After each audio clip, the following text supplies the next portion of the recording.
So damn. Logan 1373 here, and this is 10 facts about rock and metal bands. Let's get on it.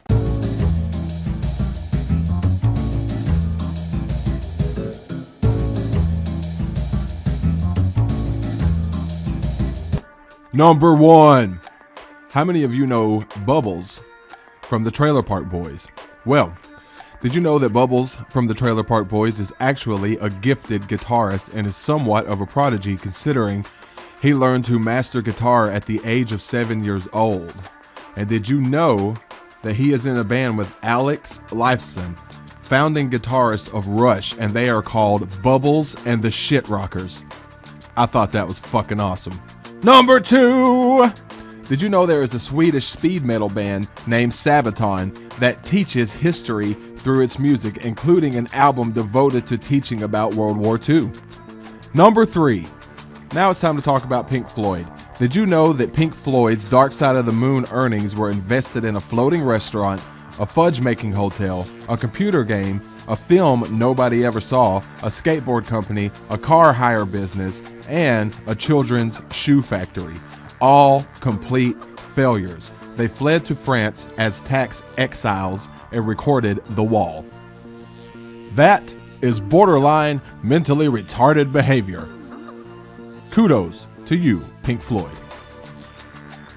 Number 4, where the penis touches the butt. Sebastian Bach, the singer of Skid Row at one time, was eventually fired when he booked a show where Skid Row would have opened for Kiss in 1996.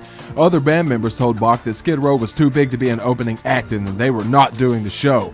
Bach then left a message on a bandmate's answering machine telling him, "You are never too big to open up for Kiss." Ironically enough, 4 years later, Skid Row was one of the opening acts for the 2000 Kiss Farewell Tour without Bach. Number 5. Don't touch that salad, it is decrepit.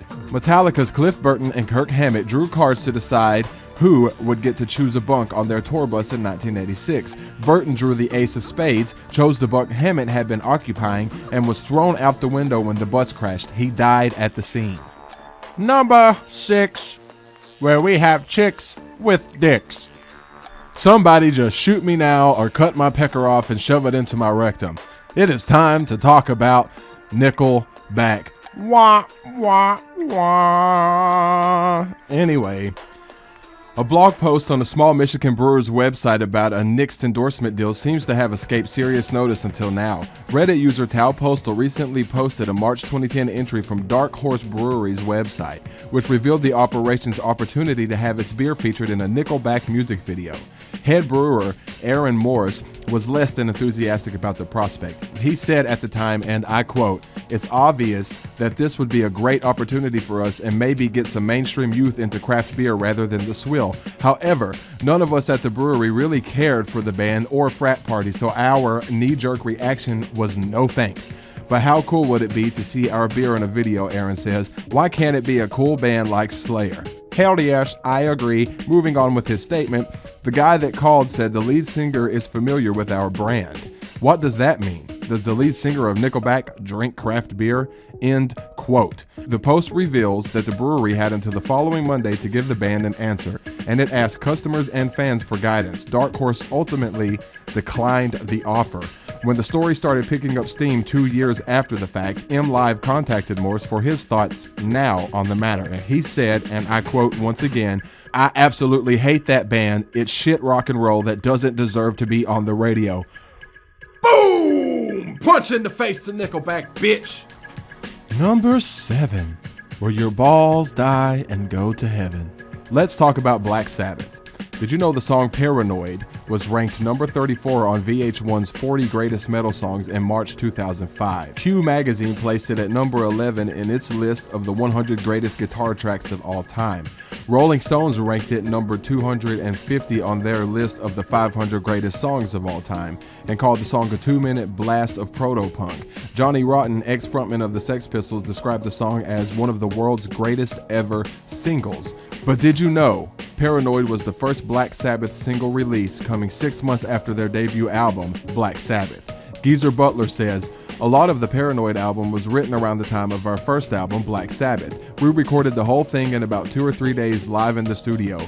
The song Paranoid itself was written as an afterthought. We basically needed a 3-minute filler for the album, and Tony came up with the riff, I quickly did the lyrics, and Ozzy was reading them as he was singing. Go figure, a song with no effort is one of the most famous songs of all fucking time. Number 8, Thou Shalt Not Masturbate. Okay, we gotta talk about Metallica one more time on this list.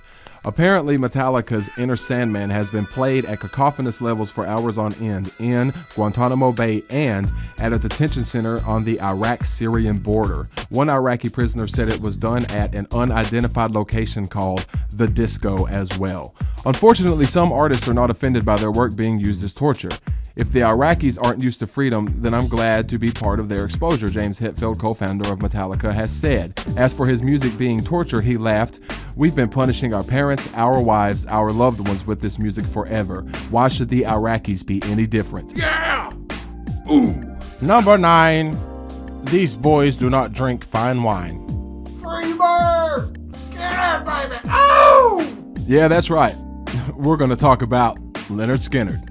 On October 20th, 1997, a plane carrying the members of Lynyrd Skynyrd crashed in a heavily wooded swamp just outside Gillsburg, Mississippi.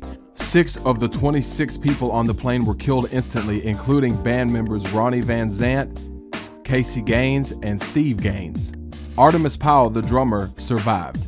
"We hit the ground," he said. "I forced myself out from under the wreckage. My chest was crushed, but I started walking to get help. I remember looking up from the swamp, and help was so close but so far away," Powell said. "And then I heard this snake slither up to me in the darkness, and I remember saying out loud, 'Snake, I will bite your fucking head off.' Nothing was going to stop me from getting help. I'm a Marine. We don't leave anybody behind." The snake was not the only hurdle. Powell finally stumbled upon a farm. He thought he had found his salvation, but quickly learned otherwise. "The farmer shot me in the shoulder," Powell said. "He thought I was trespassing. He felt really bad once I told him what happened. Medics were called. The crash was cleared and mourning began." 36 years later, the healing continues for Powell. Appropriately, he does it through music. Her number 10, With a Bearded Clam on Your Chin. Meh. Alrighty, riddy diddly do. It is time to talk about ZZ motherfucking Top, son. I like ZZ Top. But anyway, here we go. Apparently, ZZ Top thought it would be a good idea to have live animals on stage, and this is what happened. ZZ Top decided to decorate the stage with an onslaught of Texas-related paraphernalia. But instead of hanging up banners or anything rational, they opted instead to fill each performance with live animals, including vultures, the buffaloes, and a bunch of rattlesnakes. A list of set decorations that presumably found in the encyclopedia under best possible things to keep near drunken truck drivers and pyrotechnics. Amazingly, the stage didn't immediately explode. The band was able to play for several nights without incident, while the animals just sort of stood around struggling to understand what foul circumstances had done befallen them. Damn. Finally, one buffalo decided he was going to kill everything that ever lived, and ZZ Top included. Well, apparently the buffalo got loose and was doing little small disasters on the stage, like crushing amplifiers and things of the such, but then the buffalo went on the batshit level of crazy and cranked it up to fucked beyond all hope and smashed open the rattlesnake tanks. Being born and raised in Texas, as they had taken several delightfully irresponsible steps to remind everyone, one might assume that ZZ Top had some idea of how to get a bunch of pissed off rattlesnakes under control, presumably involving either a shotgun or whiskey bottles, both of which were likely in ready supply. So instead, they decided it might be a good idea to play calming and soothing music to the rattlesnake. And the rattlesnake done said, "Fuck that shit, we don't like the calms and soothing music." So the band heroically ran off stage, leaving the roadies to figure out how to corral a rampaging buffalo and a torrent of furious rattlesnakes without getting super killed so completely that they turned to dust and disappeared from the photographs and got licked off the asshole of the universe, spit into space and shit on by goddamn space gorillas, and then turned into pancakes by alien beings. Shit! Thanks for listening to my top 10 list. I'm sorry that last one got a little bit crazy, but I had a god dang bit of fun making it. Please return to this channel, Logan1373 Music, and check out some more 10 facts about whatever the hell it's gonna be next.